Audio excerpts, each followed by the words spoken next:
Bueno, sí, apagan tantito sus micrófonos y al ratito les digo. Ok, muy bien, gracias. Les decía que la idea del día de hoy es continuar con el trabajo que habíamos empezado y que de hecho pues no interrumpimos con este asunto de las vacaciones, porque en realidad es un curso muy amplio.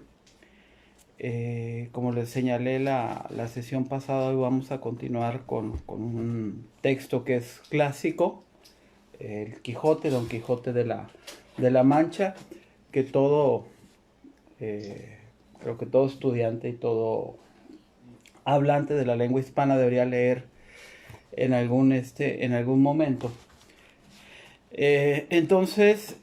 Voy a leer un texto que preparé. Esta sería como la primera parte.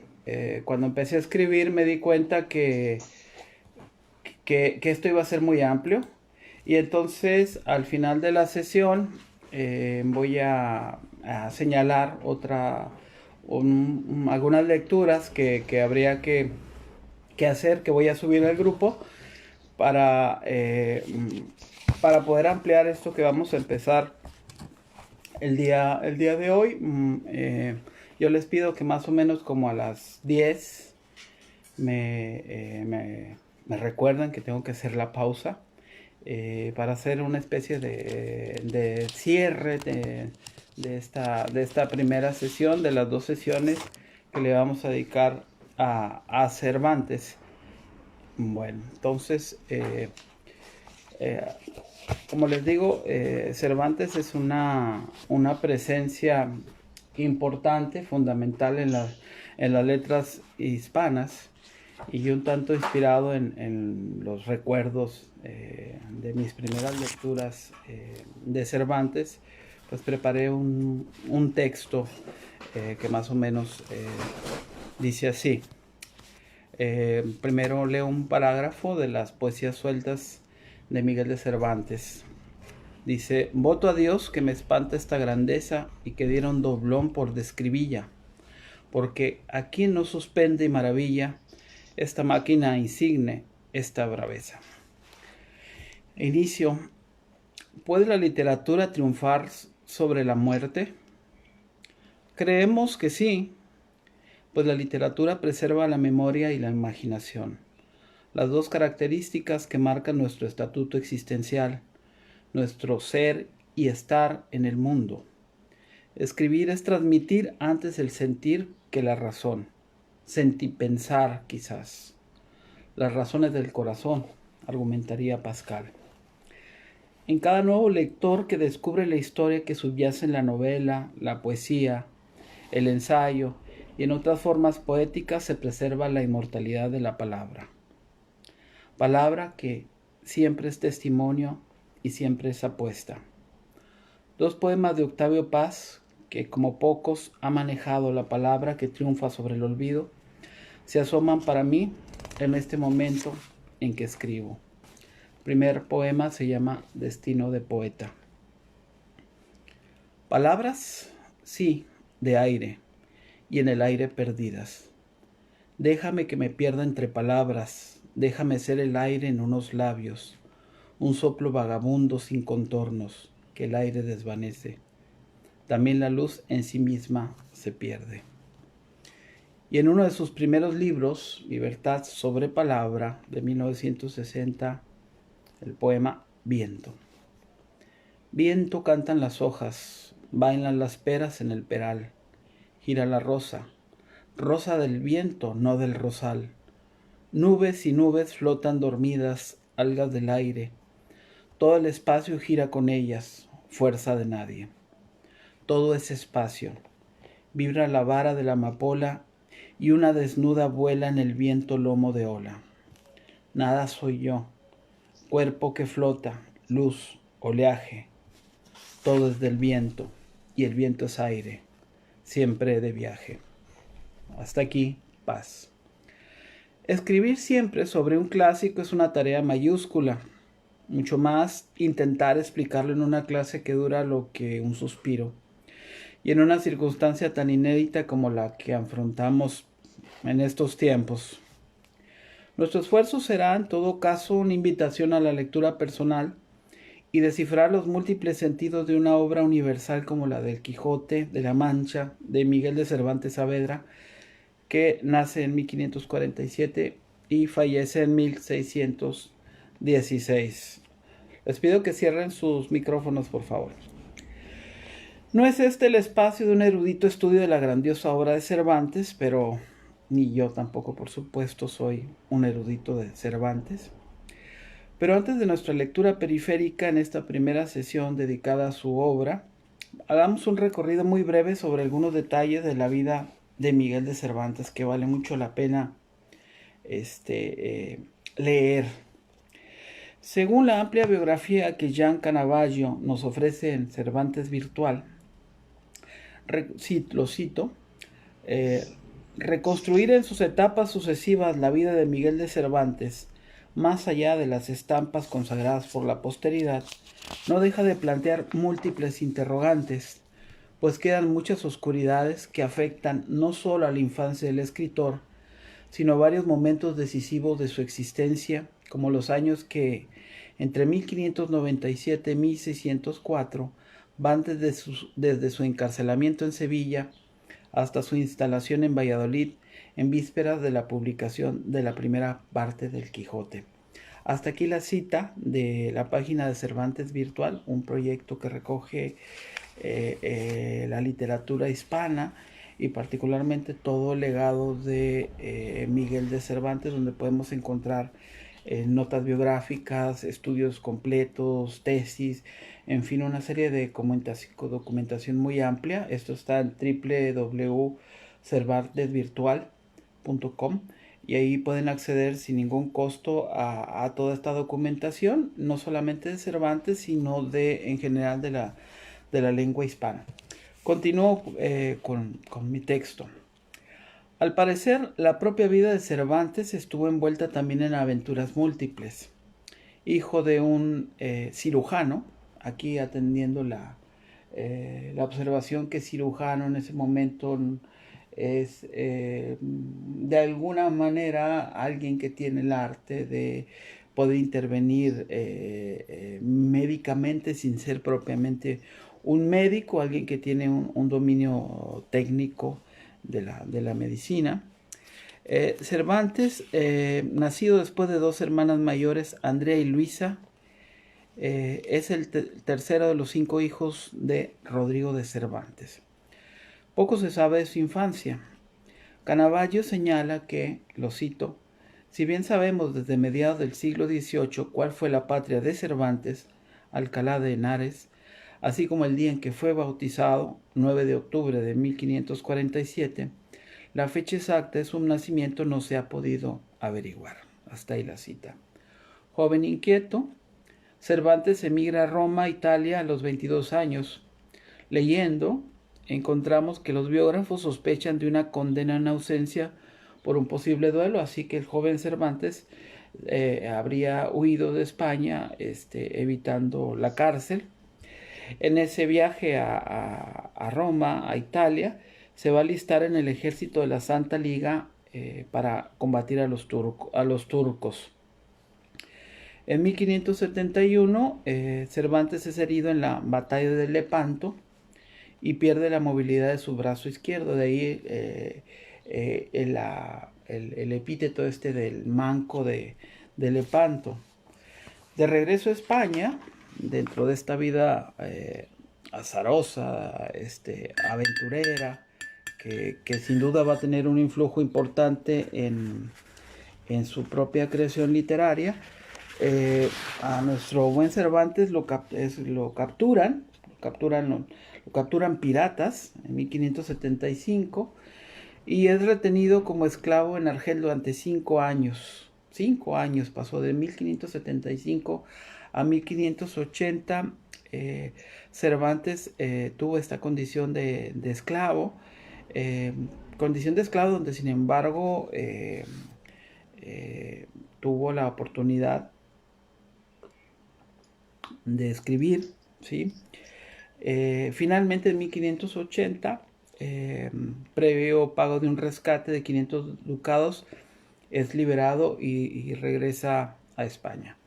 Como señalamos en este tránsito de su vida, se van creando, se van perfilando los grandes personajes de sus obras, y evidentemente hay una reflexión importante respecto a su tiempo, a su momento y su circunstancia.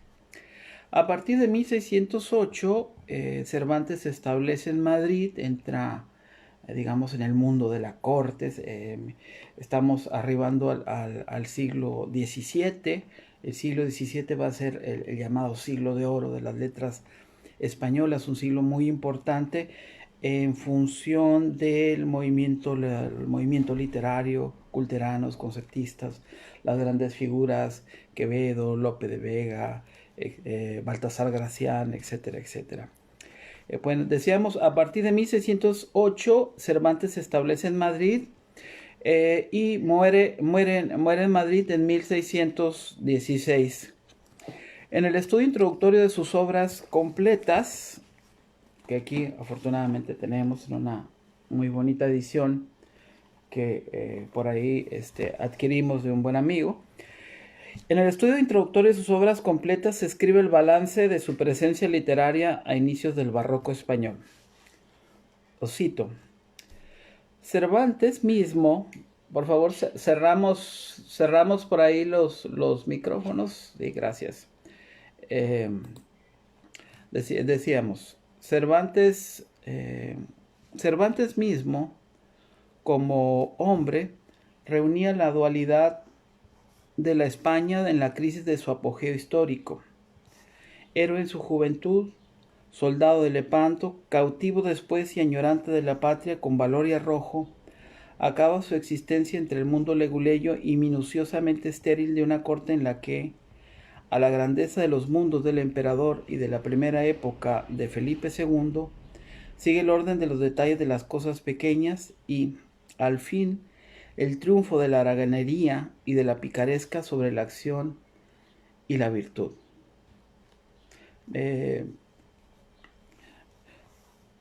Cervantes nos hace vivir la angustia del mundo heroico al ser arrinconado. A ver, permítanme. Ok, estamos. Ok, sí. A ver.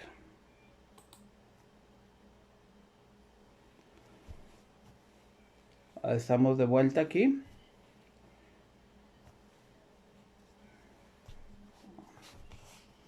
¿Escuchan?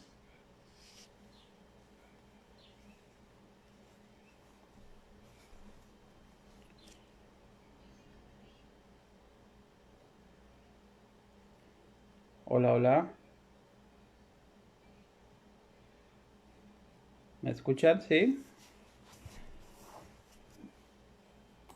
A ver, algo pasó aquí. A ver. Algo pasó. A ver. Vamos a ver. Hacemos una pequeña pausa técnica. Algo pasó aquí que no supimos qué era. Entonces ahorita volvemos a la sesión. A ver. Va de nuevo. Algo hice mal. Les voy a pedir que se vuelvan a conectar.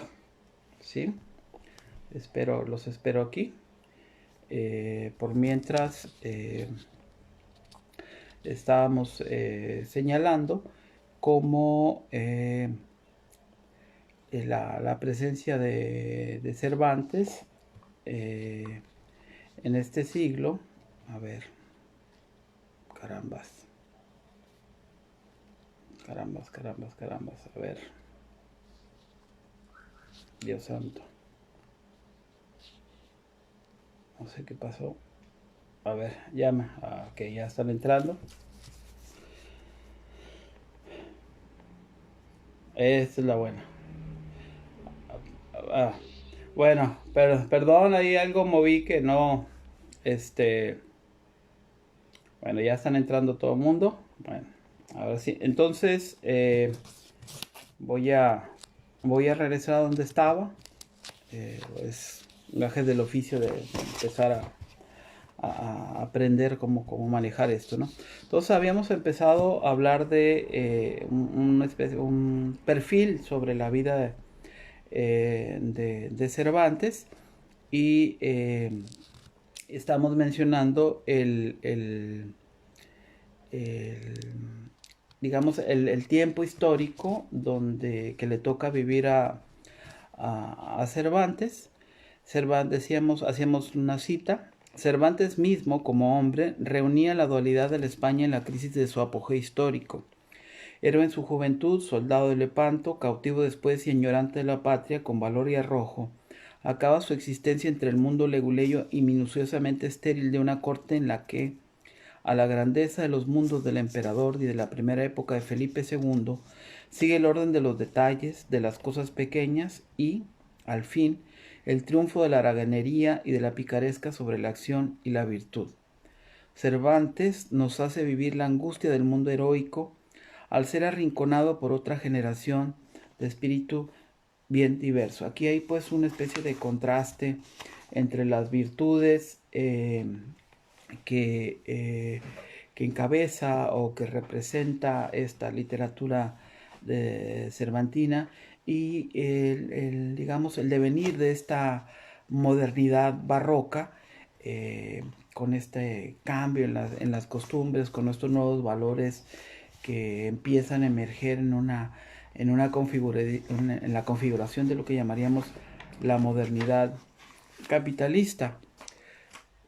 Continúo con el texto. Miguel de Cervantes cultivó, pero a su modo muy original, los géneros narrativos habituales en la segunda mitad del siglo XVI.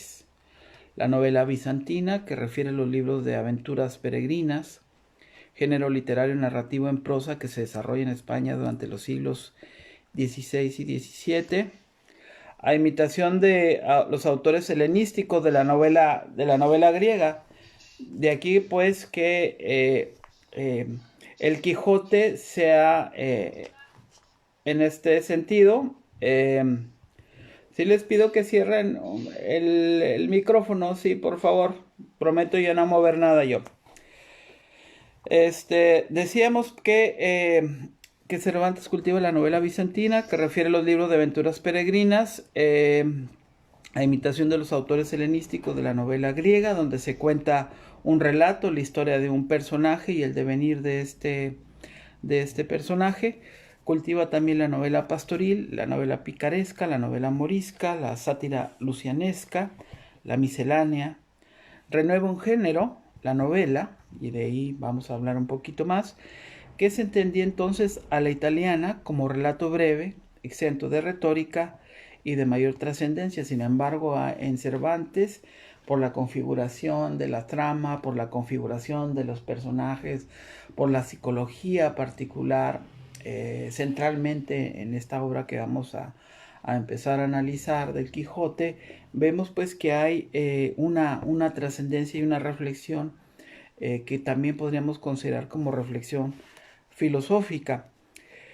Muy por el contrario, expresa Milán Kundera, el pobre Alonso Quijano ya sabemos que es el personaje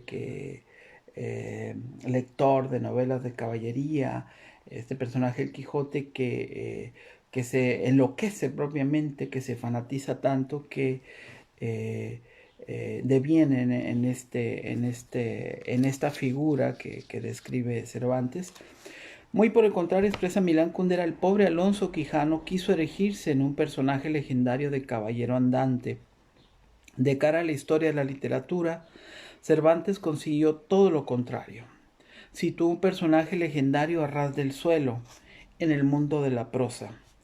La prosa, esta palabra no solo significa un lenguaje no versificado, dice Kundera, significa también el carácter concreto, cotidiano, corporal de la vida. Decir que la novela es el arte de la prosa no es, pues, una perogrullada. Esta palabra define el sentido profundo de ese arte. Esto lo dice Kundera en El telón, ensayo en 7 partes. ¿Cuáles son las obras más representativas? No diremos todas, sino las obras más representativas que conocemos de Cervantes. Tenemos la Galatea, que es considerada como esta primera novela que corresponde al género pastoril, la Galatea de 1585. El ingenioso hidalgo Don Quijote de la Mancha de 1605. Las novelas ejemplares de 1613. El ingenioso caballero Don Quijote de la Mancha de 1615, los trabajos de Persiles y Sigismunda de 1617.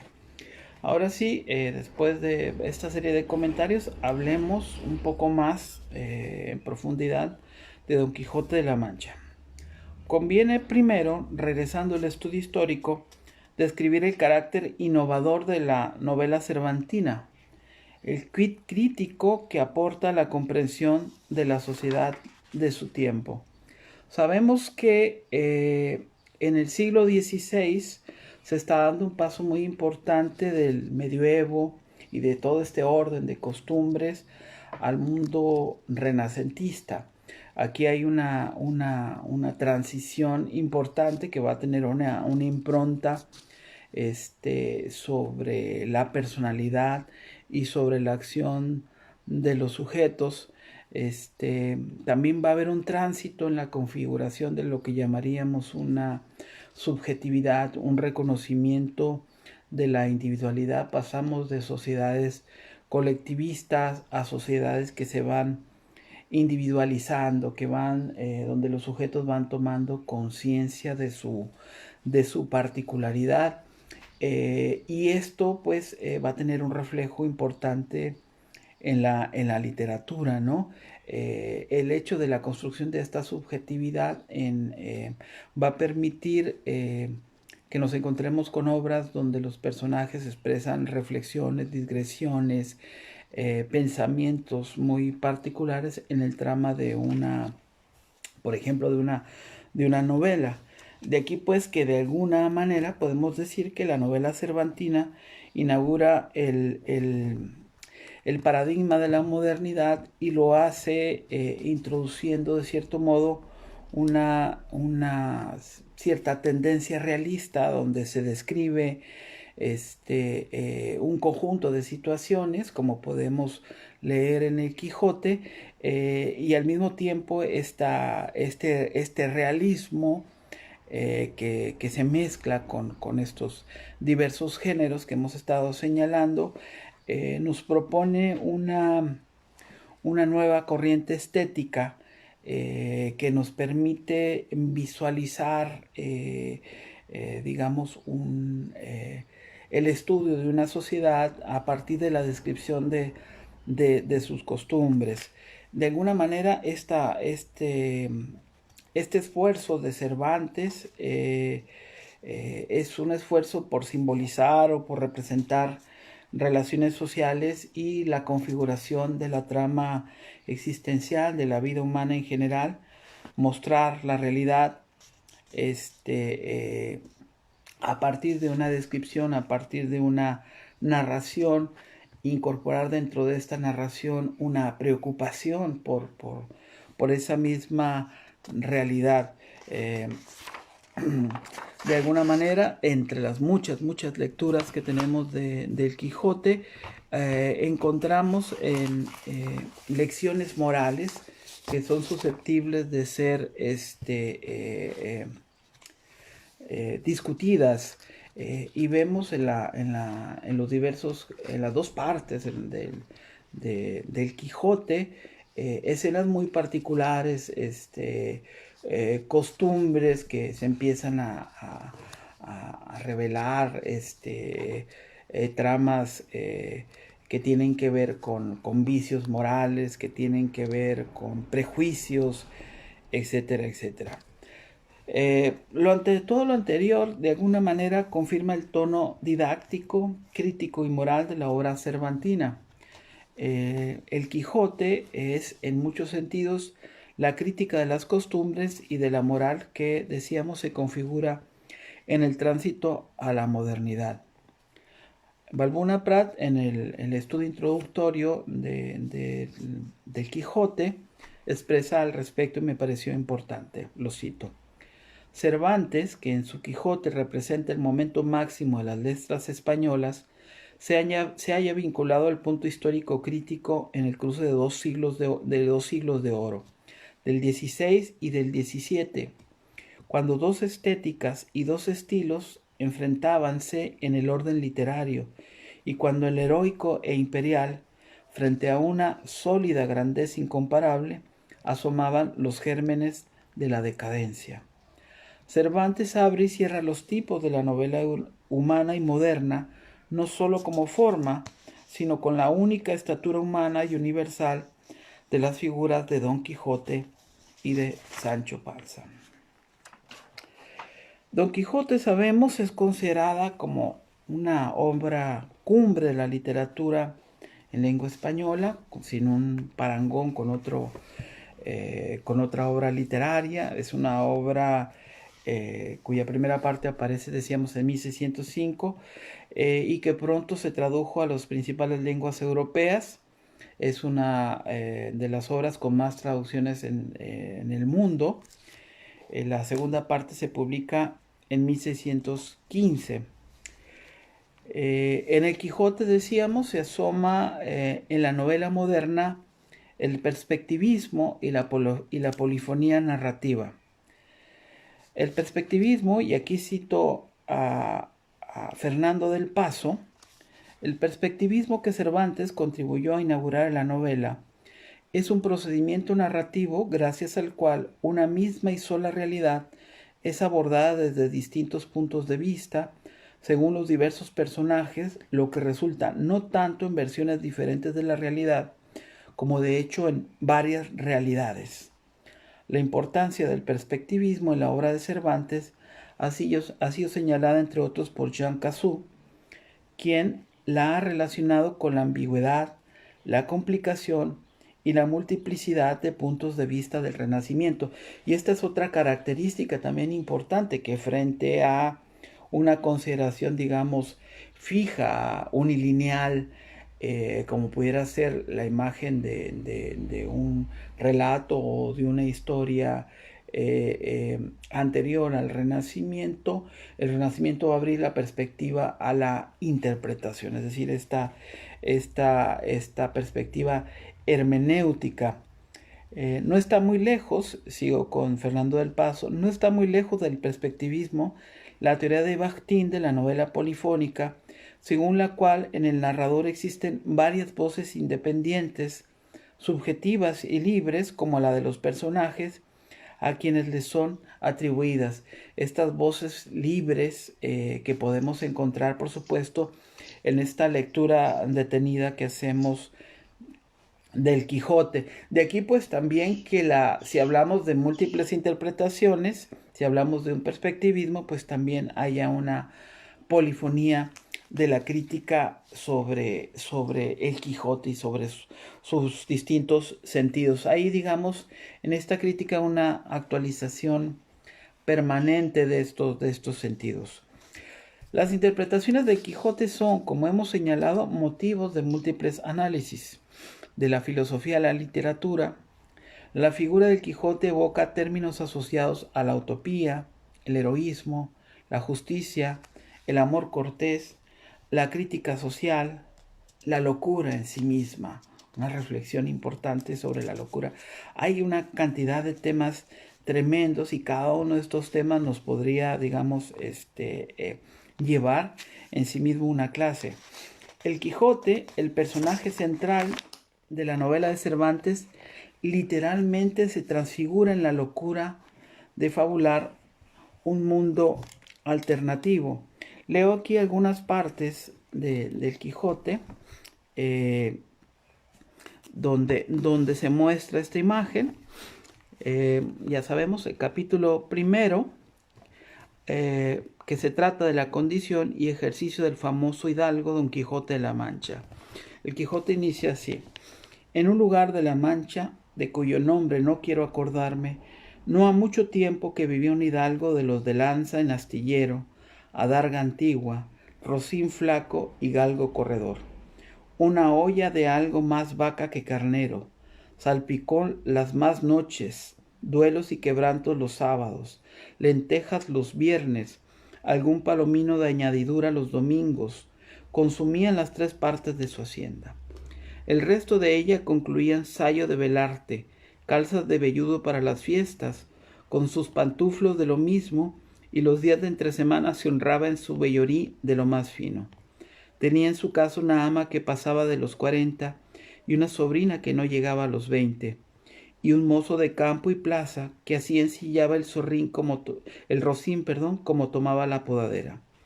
Frisaba la edad de nuestro hidalgo con los 50 años. Era de complexión recia, seco de carnes, enjuto de rostro, gran madrugador y amigo de la casa. Quieren decir que tenía el sobrenombre de Quijada o Quesada, que en esto hay alguna diferencia en los autores que de este caso escriben, aunque por conjeturas verosímiles se deja entender que se llamaba Quijana. Pero esto importa poco a nuestro cuento. Basta que en la narración de él no se salga un punto de la verdad. Es, pues, de saber que este sobredicho hidalgo, los ratos que estaba ocioso, que eran los más del año, se daba a leer libros de caballerías con tanta afición y gusto que olvidó casi de todo punto el ejercicio de la casa y aun la administración de su hacienda. Y llegó a tanto su curiosidad y desatino en esto que vendió muchas fanegas de tierra de sembradura para comprar libros de caballerías en que leer, y así llevó a su casa todos cuanto pudo haber de ellos, y de todos ningunos le parecían tan bien como los que compuso el famoso Feliciano de Silva, porque la claridad de su prosa y aquellas intrincadas razones suyas le parecían de perlas, y más cuando llegaba a leer aquellos requiebros y cartas de desafíos, donde en muchas partes hallaba escrito: la razón de la sinrazón que a mi razón se hace, de tal manera mi razón enflaquece, que con razón me quejo de la vuestra fermosura. Y también cuando leía: los altos cielos que de vuestra divinidad divinamente con las estrellas os fortifican y os hacen merecedora del merecimiento que merece la vuestra grandeza. Con estas razones perdía el pobre caballero el juicio y desvelábase por entenderlas y desentrañarlas el sentido, que no se lo sacara ni las entendiera el mismo Aristóteles si resucitara para solo ello. Hasta aquí esta primera, esta introducción a esta, digamos, estas primeras líneas del Quijote para ilustrar, pues, cómo este personaje, Alonso de Quijano, lector de novelas de caballería, prácticamente se transfigura, entra en un mundo de locura, fabula este mundo alternativo. En una obra que se llama Viaje alrededor del Quijote, que ya he mencionado en algún momento, Fernando del Paso señala que sobre Cervantes y particularmente sobre el Quijote se desprenden cuestiones universales que arrastran al ensayista a sus territorios infinitos. Cito a Fernando del Paso: mis afinidades me acercan también a aquellos pensadores que saben que el Quijote y la crítica del Quijote son dos entes separados, dos universos distintos que parecen estar siempre a la misma distancia. O diríamos mejor, aquellos que saben que el Quijote es un astro y la crítica una miríada de satélites que son iluminados por el cuerpo alrededor del cual giran. Hasta aquí la cita. La lectura del Quijote tiene siempre un tono personal, íntimo, acorde con la mirada y la búsqueda en el reflejo de las palabras de Cervantes para cada quien. Vuelvo a citar: el Quijote, continúa del Paso, es una de esas obras que se ha distinguido desde hace 4 siglos por su enorme variedad de cambiantes, entendida esta palabra como la variedad de colores o reflejos que hace la luz en algunos cuerpos. Según las luces, pues, de cada quien, según la ilustración, la malicia o la sensibilidad de cada lector, es lo que el Quijote le dice o le refleja del mundo. Hasta aquí la cita. Más formal, el filósofo Ortega y Gasset, en sus meditaciones sobre el Quijote, nos advierte sus intenciones. Cito a Ortega y Gasset. En las meditaciones del Quijote, dice, intento hacer un estudio del quijotismo, pero hay en esta palabra, dice, un equívoco. Mi quijotismo no tiene nada que ver con la mercancía bajo tal nombre ostentada en él. En este término, el quijotismo. Decíamos, mi quijotismo no tiene nada que ver con la mercancía bajo tal nombre ostentada en el mercado. Don Quijote puede significar dos cosas muy distintas. Don Quijote es un libro y Don Quijote es un personaje de ese libro. Generalmente lo que en bueno o en mal sentido se entiende por quijotismo es el quijotismo del personaje. Estos ensayos, en cambio, investigan el quijotismo del libro.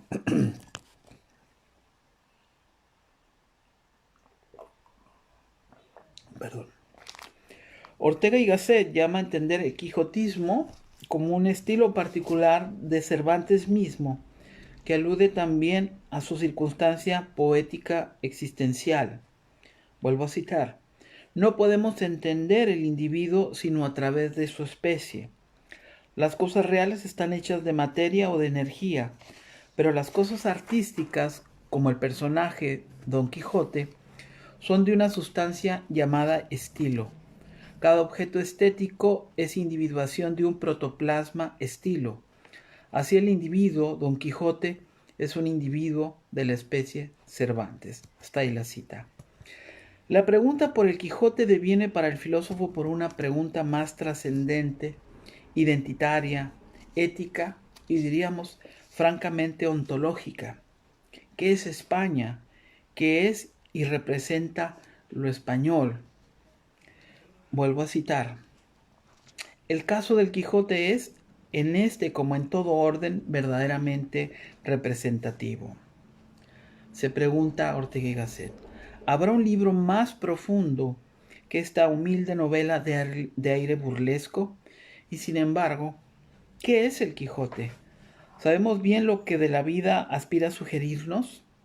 Las breves iluminaciones que sobre él han caído proceden de almas extranjeras. Schelling, Heine, Turgenev, claridades momentáneas e insuficientes. Para esos hombres era el Quijote una divina curiosidad. No era, como para nosotros, el problema de su destino. Para nosotros está hablando para nosotros o para ellos, los españoles. Seamos sinceros, el Quijote es un equívoco. Todos los ditirambos de la elocuencia nacional no han servido de nada. Todas las rebuscas eruditas en torno a la vida de Cervantes no han aclarado ni un rincón del colosal equívoco. ¿Se burla Cervantes?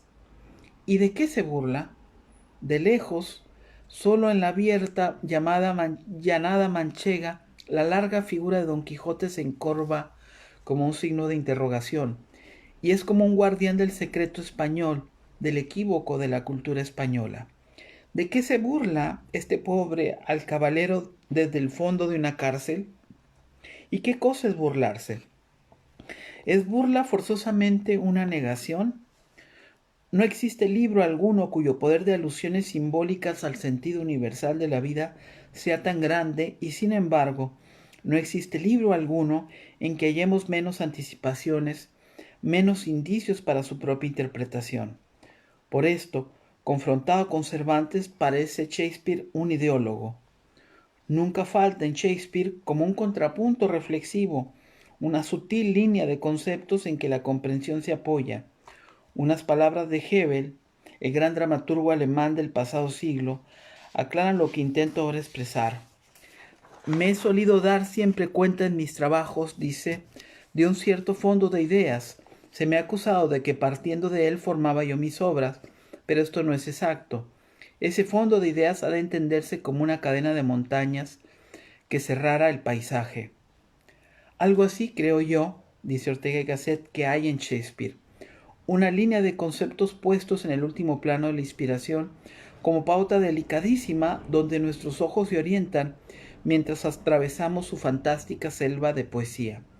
Más o menos, Shakespeare se explica siempre a sí mismo. ¿Ocurre esto en Cervantes? ¿No es, acaso, lo que se quiere indicar cuando se le llama realista su retención dentro de las puras impresiones y su apartamiento de toda fórmula general e ideológica? ¿No es, tal vez, esto el don supremo de Cervantes? Es por lo menos dudoso que hay otros libros españoles verdaderamente profundos. Razón de más para que concentremos en el Quijote la magna pregunta. Dios mío, ¿qué es España? El anchura del orbe, en medio de las razas innumerables, perdida entre el ayer ilimitado y el mañana sin fin, bajo la frialdad inmensa y cósmica del parpadeo astral. ¿Qué es esta España, este promontorio espiritual de Europa, esta como proa del alma continental?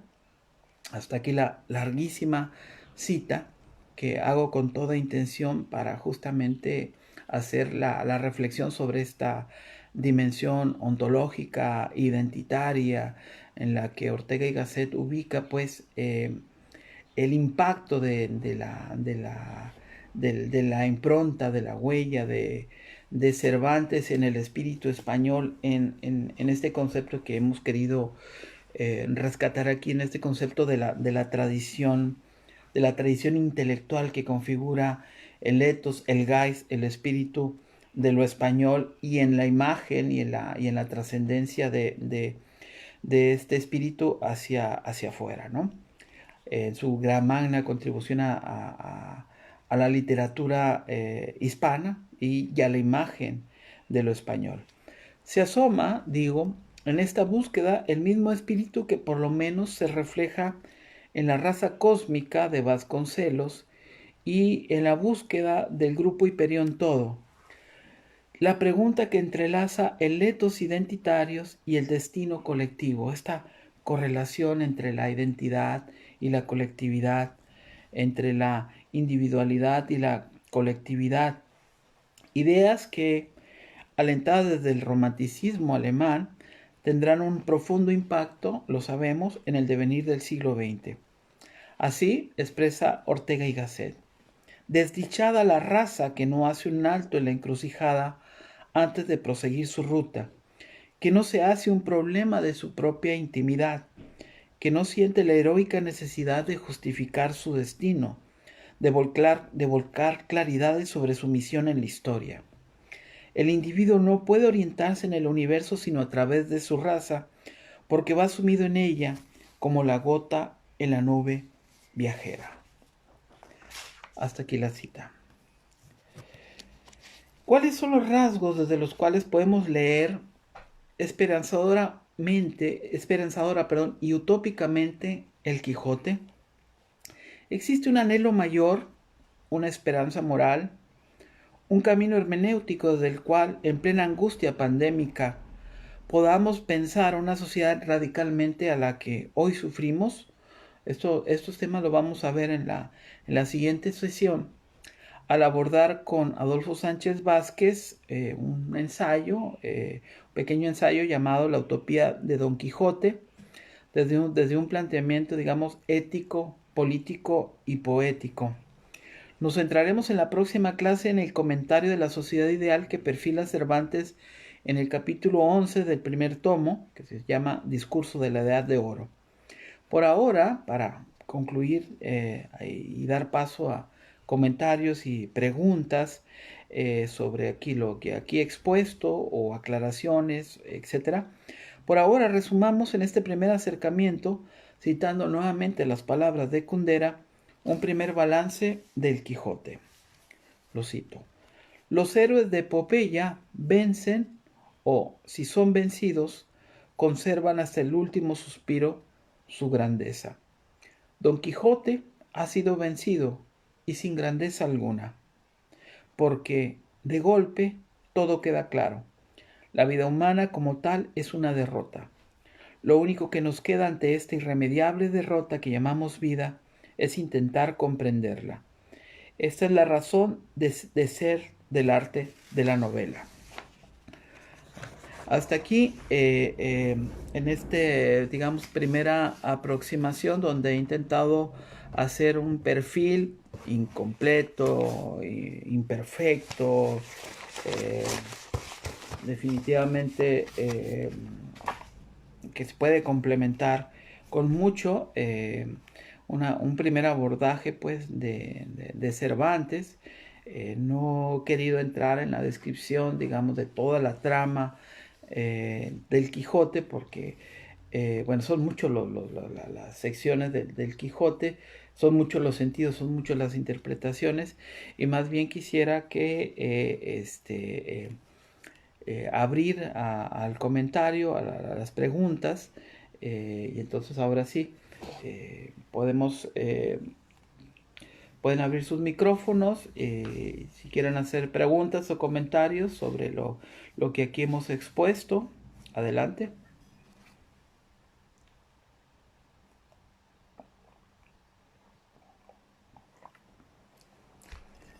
¿Alguna interpretación particular, alguna pregunta que quieran hacer?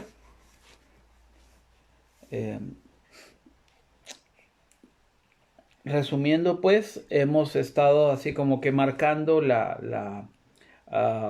figura de Cervantes como la figura de un escritor innovador que representa este nuevo ethos de la modernidad, el tránsito a una novela, eh, eh, digamos, realista, por un lado, también de crítica social, de referencia moral, que abre el paso también a una crítica de la sociedad, donde hay muchos temas que podemos analizar: el amor cortés, los valores de la amistad, la, la, la crítica de las costumbres, la referencia de los valores cristianos en la crítica de esta sociedad, en fin. Entonces, quiero sus opiniones, por favor. ¿Quién dice yo?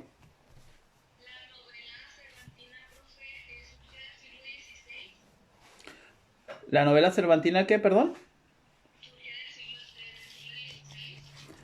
Pues digamos, lo que Cervantes recupera, en principio, es una tradición que se desarrolla donde el siglo XVI y que entra al siglo XVII, al siglo de oro. Decíamos que Cervantes recupera eh, estos estilos de la novela, como decíamos, a ver, deje de citarlo aquí porque um, sí, la novela bizantina, los libros de aventuras, la novela pastoril, la novela picaresca, la novela morisca, la sátira lucianesca. De alguna manera como que Cervantes recupera la tradición del tipo de relatos literarios, ¿sí?, que se habían hecho en el siglo XVI, los incorpora a su propia producción y va también innovando en el camino, ¿no? ¿Por qué va innovando? Porque va dando una nueva voz a los personajes. Y por ejemplo, yo preguntaría, de lo que han leído ustedes del Quijote, ¿cuáles son los personajes que pueden reconocer? Eh, digamos, aunque la figura central del Quijote es justamente Alonso Quijano, el Quijote, sin embargo hay otros personajes que merecen una atención muy particular. Entonces, lo que decíamos que Cervantes introduce el espíritu, el ethos de la modernidad, y la novela se va haciendo no una mera descripción de relatos como puede hacer en la novela clásica, ¿no? De la historia de un héroe, sino justamente toda una trama que está ahí de por medio y que hace mucho más compleja, más interesante y digamos desde una perspectiva psicológica más amplia la literatura cervantina, ¿no?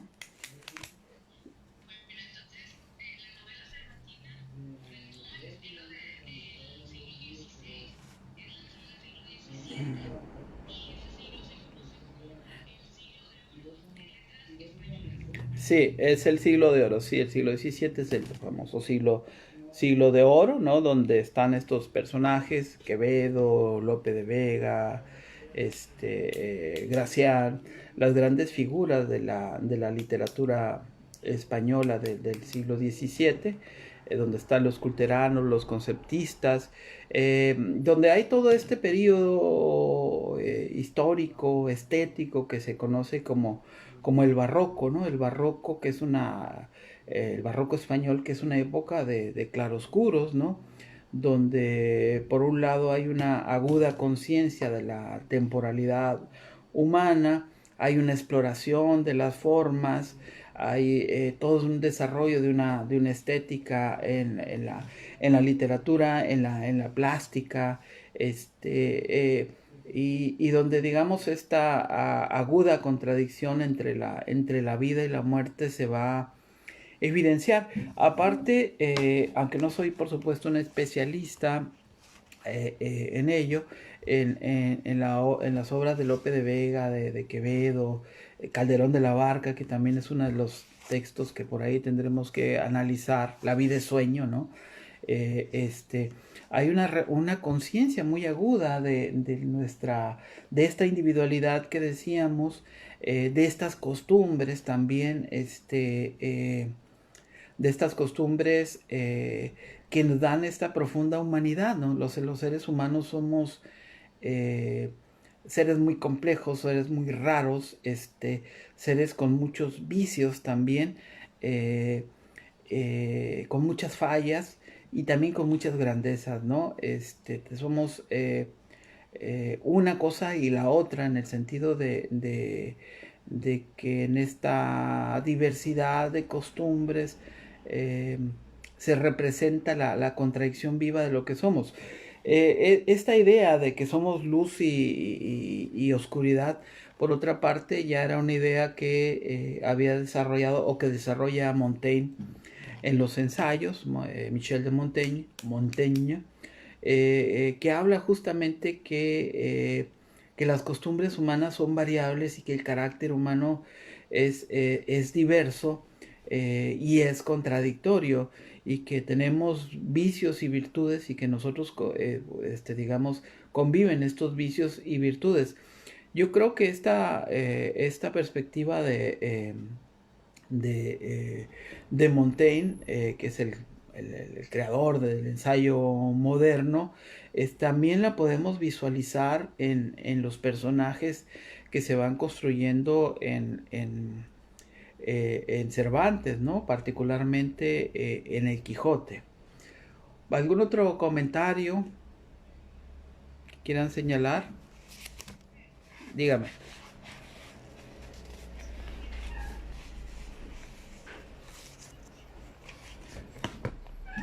Es una...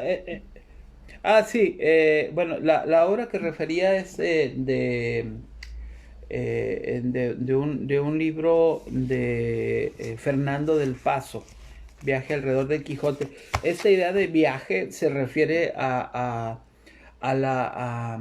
digamos, a los comentarios que hace este escritor mexicano sobre las diversas interpretaciones que hay sobre la obra de Cervantes y en particular del Quijote. Es decir, el Quijote es una de las obras más estudiadas en la literatura hispana, sin duda, y en la literatura universal. Y es una obra tan rica, y en esto coincidirían, creo que todos los que han estudiado o han comentado esta obra, este, es una obra tan rica que es una obra clásica, que es una obra que podríamos decir que aunque fue escrita hace más de 4 siglos, conserva una actualidad, es decir, todo el mundo encuentra, y esto es parte del espíritu de lo clásico, todo el mundo encuentra algo en el Quijote con lo que se pueda, digamos, identificar, con lo que, digamos, pueda hacer una reflexión sobre el presente. Por eso la idea de que una de las múltiples lecturas que se puede hacer del Quijote es aquella que tiene que ver con la identidad, aquella que tiene que ver con las costumbres, y aquella que tiene que ver con el sentido de utopía, que es una de las formas en las que yo he leído, digamos, con más entusiasmo el Quijote, como una obra abierta a pensar otras posibilidades y a esta idea de que no es inútil tratar de hacer el bien o tratar de modificar las costumbres o tratar de modificar la sociedad. Y creo que, por eso lo decía ya casi al final, creo que el contexto de las cosas que estamos ahora pasando, como que es una buena oportunidad para repensar el sentido que la utopía puede tener para tratar de transformar el mundo en que vivimos, ¿no?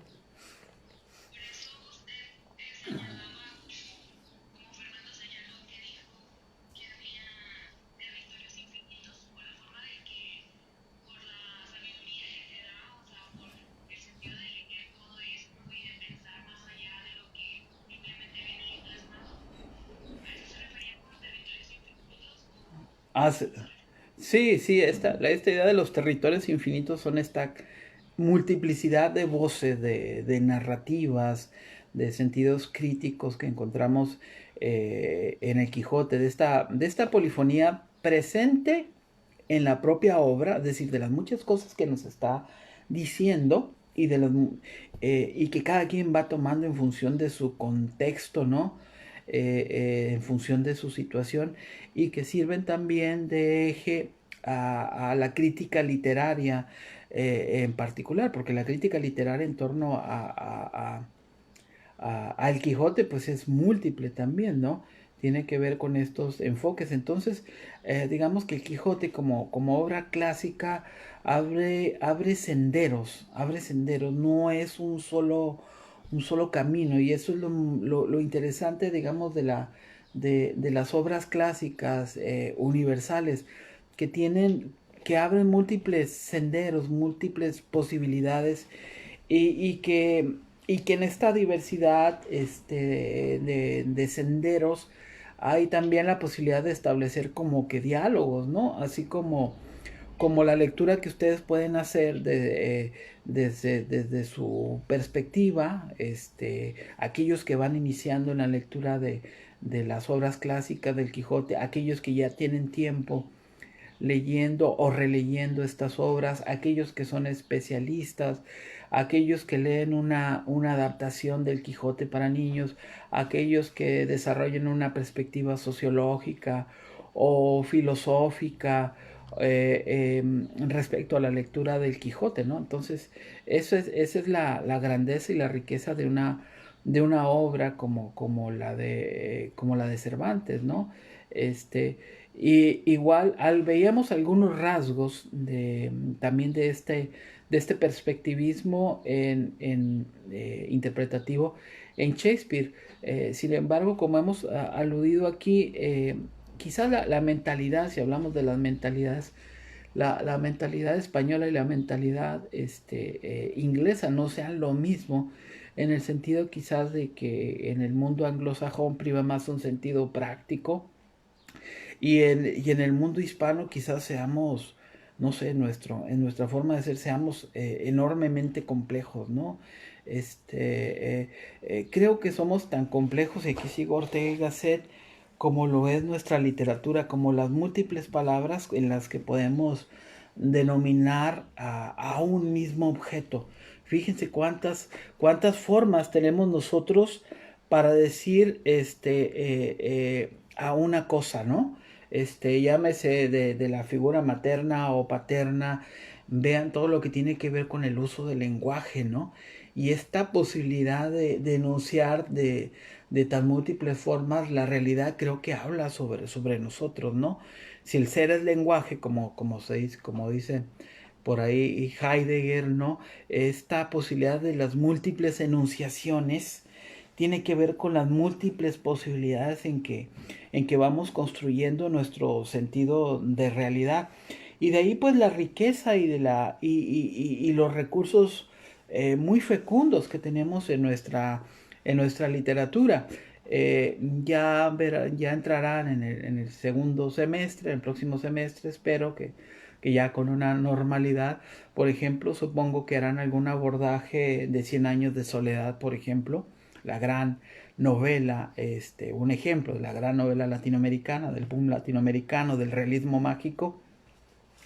Y ahí vemos pues cómo esta multiplicidad para crear y fabular el mundo es un rasgo muy característico de este lenguaje que nosotros tenemos.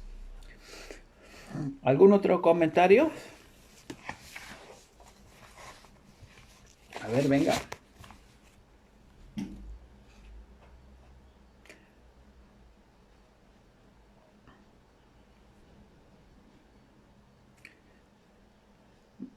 A ver.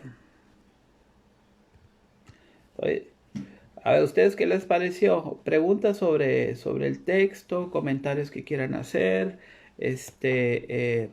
Yo quisiera saber dígame, sí.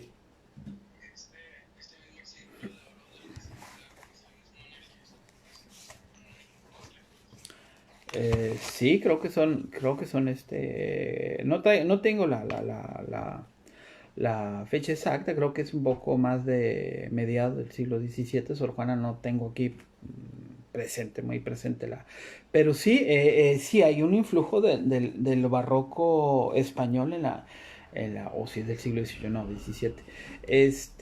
Hay un influjo del barroco español en las letras de la Nueva España, ¿no?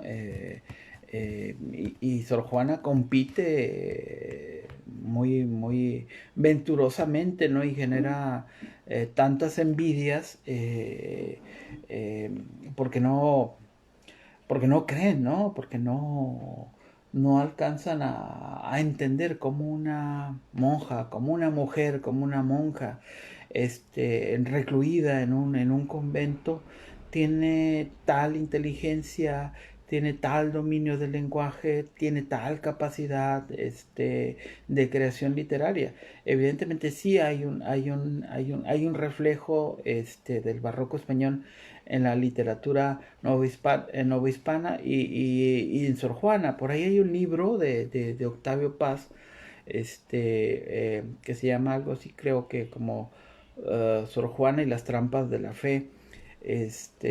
Por ahí subíamos también un recurso ahí hace unos días donde se hace un análisis de la vida de Sor Juana, pero sí, lo que quiero yo puntualizar, ya que estamos aquí como que casi en el cierre, antes de pasar lista y demás, es eh, que, que, que, que en el barroco, en la literatura barroca, los temas que están presentes son temas profundamente humanos. ¿Qué más humano que el amor y la muerte? Y si la literatura, ¿sí?, no describe aquello que sucede, el amor, la muerte, el sentido de aventura que también decíamos, entonces, ¿qué va a reflejar, no? La literatura no es algo ajeno a lo que nosotros vivimos, a nuestro sentir y a nuestro padecer. Y el barroco pues capta esas grandes emociones y al captar esas grandes emociones pues nos revela el drama de lo que significa existir, ¿no? Si nosotros nos quejamos hoy del encierro, imagínense eh, cómo vivieron estos encierros hace siglos cuando pasaban este tipo de cosas y cómo la literatura, en caso de Sor Juana, no sé, se constituye al mismo tiempo como un medio también de aprendizaje y de superación de esta angustia, ¿no? como un recurso estético, como cierta estética de la existencia, diríamos, lo cual pues hace ver que hay algo más que digamos, que la simple narración de una historia en obras como el Quijote, ¿no? Pero bueno, se me hace que ya estoy así como que reciclándome. Acá los que siguen en Facebook, voy a cerrar la transmisión y ahorita voy al diálogo ya particular con mis estudiantes para pasar lista. Entonces, nos vemos al ratito en Facebook y continúa aquí en la clase en Teams.